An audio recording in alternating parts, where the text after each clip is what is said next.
Hello दोस्तों, आप लोग का स्वागत है क्लासिक स्टडी सेंटर में। आइए हम लोग आज से करते हैं लुसेंट सामान्य ज्ञान। और इसमें हम लोग पहले करेंगे आधुनिक भारत का इतिहास। इसको निपटा लेते हैं जल्दी से। तो इसमें सबसे पहला पॉइंट मेरा क्या हो जाएगा? अच्छा, कौन सा पॉइंट हो जाएगा? उत्तरकालीन मुगल। आप लोग अगर पढ़े होंगे लुसेंट से तो आप लोग को पता ही होगा। आइए रिवीजन कर लेते हैं फटाफट। रिवीजन के ही पर्पज से हम लोग इसको करते हैं। आइए, तो सबसे पहला उत्तरकालीन मुगल में कौन सा हो जाएगा? मेरा है मुअज्जम। चलिए मुअज्जम को बढ़िया से देख लेते हैं क्या है। मुअज्जम का जो शासन रहा ये था 1707 से 1712 ईस्वी तक। ठीक है भैया जी। अच्छा, मुअज्जम, इनका पहला नाम मुअज्जम था। मुअज्जम औरंगजेब का, किसका? औरंगजेब का बड़ा लड़का था। ठीक, और ये शासक बनने के लिए उत्तराधिकार का संघर्ष किया, उत्तराधिकार बनने के लिए संघर्ष किया। और 63 वर्ष की आयु में ये जाके शासक बना। ठीक है, और अपने भाइयों के साथ इनको लड़ना पड़ा। ये बात ध्यान रखेंगे, क्योंकि उत्तराधिकार बनने के लिए किसके साथ? भाइयों के साथ संघर्ष करना पड़ा। इस संघर्ष करने में इसको गुरु गोविंद सिंह ने सहायता की, साथ दिया। फिर बहादुर शाह क्या बन गया? शासक बन गया। जैसे शासक बना, बहादुर शाह ने, ये मुअज्जम जो है ना, बहादुर शाह की उपाधि धारण की। तो बहादुर शाह बोलिए, मुअज्जम बोलिए, बहादुर शाह प्रथम बोलिए। ठीक है, ये सब ध्यान रखेंगे। बहादुर शाह प्रथम, अंत में इसको क्या कहा गया? बहादुर शाह प्रथम। ठीक है भैया, आगे चलते हैं। कुछ मुगलों द्वारा, मुगलों के समय में जो राज्य थे वो स्वतंत्र हो गया। और स्वतंत्र होने वाले राज्य और उनके संस्थापक को देख लेते हैं। अवध शहादत खान, हैदराबाद चिनकलीज खां, उपाधि निजाम उल मुल्क, इनको बोलते हैं। रुहेलखंड वीर दाऊद एवं अली मोहम्मद खान, बंगाल मुर्शीद कुली खां, कर्नाटक शाहदुतुल्ला खान, और भरतपुर चूड़ामन एवं बदन सिंह। ये चीज़ ध्यान रखेंगे। आगे चलते हैं। मुगल सम्राट मोहम्मद शाह ने शहादत खान को बुरहान उल मुल्क की उपाधि दी। शहादत खान को बुरहान उल मुल्क की उपाधि किसने दी? मोहम्मद शाह।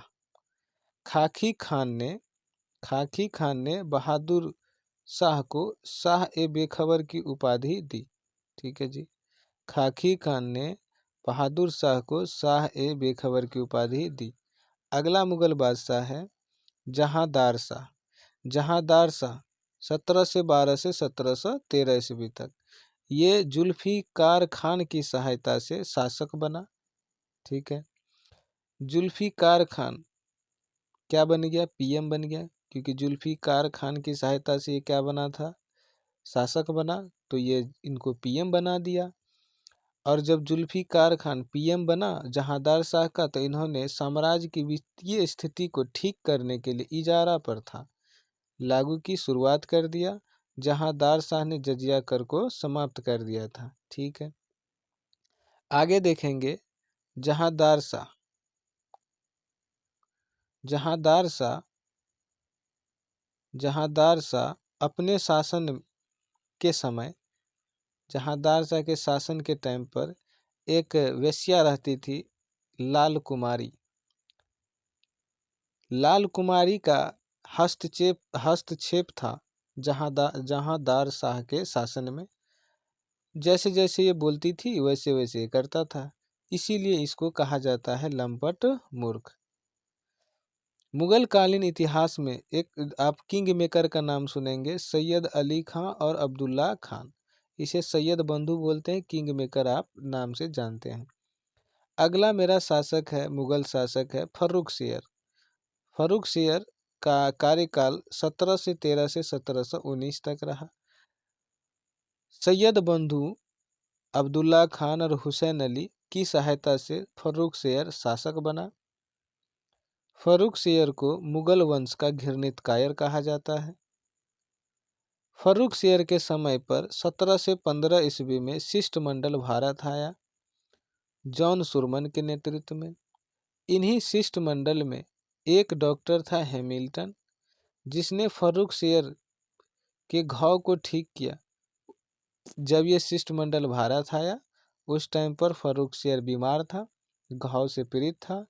और इसमें एक शिष्टमंडल में एक व्यक्ति हैमिल्टन, जिसने ये तो डॉक्टर था जिसने फ़र्रुख शेर की इलाज किया, फ़र्रुख शेर का इलाज किया और उसके बाद फ़र्रुख शेर ठीक हो गया। खुश होकर के कंपनी को, अंग्रेज़ों को भारत में कहीं भी व्यापार करने की अनुमति दे दी और अंग्रेजी सिक्के को मान्यता दे दिया। अब ये दो चीज़ देने के साथ ही कंपनी को व्यापार की अनुमति एवं अंग्रेजों को सिक्के की मान्यता प्रदान कर दिया, सिक्के बनाने की। अंग्रेजों की सिक्के की मान्यता सिक्के के मान्यता को प्रदान कर दिया कि अब आपका सिक्का चलेगा। इसी को ईस्ट इंडिया कंपनी का मैग्ना कार्टा कहा जाता है। ईस्ट इंडिया का मैग्ना कार्टा, फ़र्रुख शेर ने ईस्ट इंडिया का मैग्ना कार्टा जारी कर दिया कंपनी के लिए। आगे है 1719 में सैयद बंधु किंग मेकर बालाजी विश्वनाथ की सहायता से फ़र्रुख शेर को गद्दी से उतार दिया। अगला शासक है, अच्छा ये दो बार आप देख लीजिए दोबारा। सैयद बंधुओं ने क्या किया, किंग मेकर जिसको अपने मर्जी से मन है बैठाने का गद्दी पे बैठा रहा, उतार दे रहा। तो बालाजी विश्वनाथ की सहायता से फ़र्रुख शेर को गद्दी से उतार दिया। अगला मुगल शासक है रफ़ी उदरजात एवं रफ़ी उद्दौला। ऐसा मुगल शासक जिसका कार्यकाल बहुत ही कम समय तक रहा, जो है रफ़ी उदरजात। 28 जनवरी से 6 जून तक ही रहा 1719 ईस्वी में। इन्होंने सबसे कम दिन शासन किया, रफ़ी उदरजात। अगला शासक है रफ़ी उद्दौला। सैयद बंधुओं ने रफ़ी उद्दौला को शाहजहां द्वितीय के नाम से, किसके नाम से, शाहजहां द्वितीय के नाम से गद्दी पर बैठा दिया। रफ़ी उद्दौला बहुत ही एडिक्टेड नशेबाज था, जो अफीम का नशा करता था। जहांदार शाह हो गया है। अच्छा अगला हो जाएगा रफ़ी उद्दौला भी हो गया है। रफ़ी उद्दौला के बाद हम लोग का होगा मुहम्मद शाह। मुहम्मद शाह अगला शासक 1719 से 1748 तक। इसने निजाम मुल्क की सहायता से सैयद बंधुओं की हत्या कर दी, उसे मार दिया। तुरानी सैनिक हैदर बेग ने हुसैन अली खान, जो सैयद बंधु में से एक था, इसकी हत्या कर दी 1720 में। 1724 में निजाम मुल्क बाजीर बना, क्योंकि निजाम मुल्क की सहायता से सैयद बंधु की हत्या हो गई थी, तो ये बाजीर बन गया।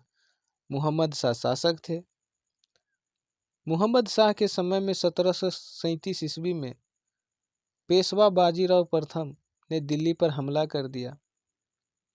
मुहम्मद शाह के ही टाइम पर ईरान के शासक सम्राट नादिर शाह 1739 में दिल्ली पर आक्रमण कर दिया और करनाल के युद्ध में मुगलों को पराजित कर दिया।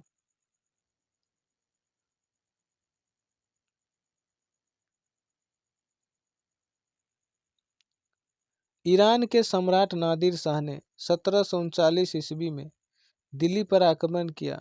दिल्ली का शासक मुहम्मद शाह था। नादिर शाह को ईरान का नेपोलियन कहा जाता है। हैदराबाद की स्थापना तुरानियों ने एवं अवध की स्थापना ईरानियों ने की थी। नादिर शाह जब दिल्ली पर आक्रमण किया मुहम्मद शाह के समय पर, उस समय मुहम्मद शाह से तख्ते ताउस, कोहिनूर हीरा और लगभग 70 करोड़ रुपए की धनराशि लेकर वापस लौट गया। कहाँ? फारस। तख्ते ताउस जिसे शाहजहां ने बनवाया था, इस पर बैठने वाला अंतिम मुगल बादशाह मुहम्मद शाह था। मुहम्मद शाह सुंदर लड़कियों के प्रति इनका बहुत ही अधिक रुझान रहता था, जिस वजह से मुहम्मद शाह को रंगीला बादशाह कहा जाता था।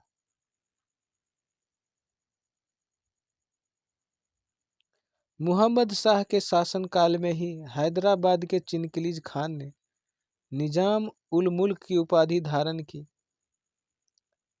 1725 ईस्वी में चिनकिलीज खान ने हैदराबाद को स्वतंत्र राज्य बना दिया। कुछ मुगल शासक के कार्यकाल दिए हुए हैं। उनको भी देख लेते हैं। बहादुर शाह 1707 से 12 ईस्वी तक, जहांदार शाह 12 से 13 ईस्वी तक, 17 से 12 से 1713 ईस्वी तक, फारूक सियर 17 से 13 से 19 तक, मुहम्मद शाह 17 से 19 से 1748 ईस्वी, अहमद शाह 48 से 54 तक, आलमगीर द्वितीय 17 से 54 से 59 तक, शाह आलम द्वितीय 17 से 59 से 1806 तक, अकबर द्वितीय 1806 से 1837 तक, बहादुर शाह जफर 1837 से 1857 तक। अगला शासक अहमद शाह, कार्यकाल 17 से 48 से 1754, 17 से 48 से 1754, अहमद शाह। यह एक अयोग्य शासक था। इसके समय पर शासन का सारा जिम्मेवारी ऊधम बाई के पास था।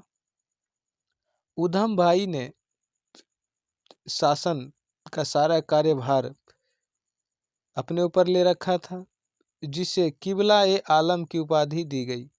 ऊधम बाई को किबला ए आलम की उपाधि दी गई। अगला शासक आलमगीर द्वितीय 1754 से 1759 तक।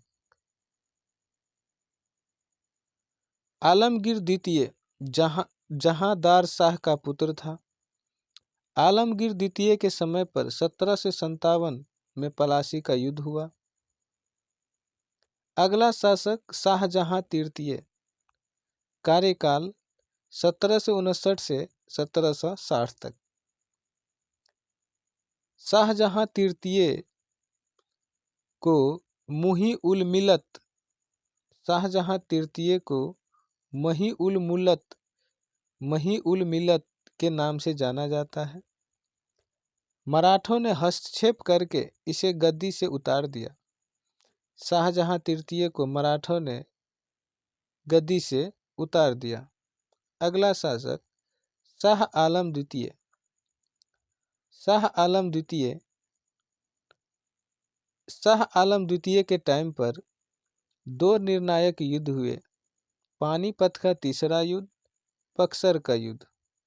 शाह आलम द्वितीय का कार्यकाल 17 से 59 से 1806 ईस्वी तक। शाह आलम द्वितीय के टाइम पर पानीपत का तीसरा युद्ध, बक्सर का युद्ध। पानीपत का तीसरा युद्ध 17 से 61 ईस्वी में अहमद शाह अब्दाली एवं मराठों के बीच हुआ, जिसमें मराठों को हार मिली। बक्सर का युद्ध में ईस्ट इंडिया कंपनी और अवध के नवाब, मुगल सम्राट और बंगाल के नवाब, तीन लोग थे और एक तरफ कंपनी थी, ईस्ट इंडिया कंपनी। 17 से 65 ईस्वी में इलाहाबाद की संधि के अनुसार शाह आलम द्वितीय को इलाहाबाद में रखा गया कंपनी के संरक्षण में। शाह आलम द्वितीय ने बंगाल, बिहार, उड़ीसा की दीवानी अधिकार सभी कंपनी को सौंप दिया, एक फरमान जारी करके। शाह आलम द्वितीय ने बंगाल, बिहार, उड़ीसा का दीवानी अधिकार कंपनी को सौंप दिया, फरमान जारी करके। 17 से 72 ईस्वी में शाह आलम द्वितीय को मराठा दिल्ली ले आए। वहां 1803 तक रहे शाह आलम द्वितीय। 1803 में अंग्रेजों ने दिल्ली पर कब्जा कर लिया। अहमद शाह अब्दाली का वास्तविक नाम अहमद खान था। अहमद खान ने भारत पर 8 बार आक्रमण किया था। गुलाम कादिर खान 1806 में शाह आलम द्वितीय की हत्या करवा दी। अगला मुगल बादशाह 1806 से 1837 अकबर द्वितीय। अगला मुगल बादशाह अकबर द्वितीय। अकबर द्वितीय ने राजा राम मोहन राय को राजा की उपाधि दी। राम मोहन राय को राजा की उपाधि अकबर द्वितीय ने दी। अकबर द्वितीय के टाइम पर 1835 में ईस्ट इंडिया कंपनी ने स्वयं को मुगल शासक के अधीन कहलाना समाप्त कर दिया और मुगल शासक के नाम पर सिक्के जारी करना बंद कर दिया। बहादुर शाह द्वितीय। बहादुर शाह द्वितीय कार्यकाल 1837 से 1857। बहादुर शाह द्वितीय का दूसरा नाम बहादुर शाह जफर, यह अंतिम मुगल सम्राट था। 1857 की क्रांति में भाग लेने के कारण अंग्रेजों ने बहादुर शाह जफर को बंदी बना लिया, रंगून भेज दिया। बहादुर शाह द्वितीय रंगून चला गया, उनको भेज दिया गया। लाल किला स्थित हीरा महल बहादुर शाह जफर ने बनवाया था। लाल किला स्थित हीरा महल बहादुर शाह जफर ने बनवाया था। मशहूर शायर मिर्जा गालिब बहादुर शाह जफर के समय ही दिल्ली में रहते थे। मशहूर शायर मिर्जा गालिब बहादुर शाह जफर के समय दिल्ली में रहा करते थे। हयात बख्श बाग लाल किला दिल्ली में स्थित है। हयात बख्श बाग लाल किला दिल्ली में स्थित है। उम्मीद करते हैं आप लोग इतना समझ गए होंगे, याद कर लिए होंगे। अब हम लोग का अगले वीडियो में होगा अगला पॉइंट है भारत में यूरोपीय व्यापारी कंपनियों का आगमन। ये उत्तरकालीन मुगल थे, ये समाप्त हो चुका है। अब हम लोग का कंपनी है भारत में यूरोपीय कंपनी, उसको करेंगे। यहाँ तक बने रहने के लिए धन्यवाद। अच्छा लगता है दोस्तों को शेयर करिए, लाइक करिए, सब्सक्राइब करिए। चलिए मिलते हैं अगले वीडियो में, धन्यवाद।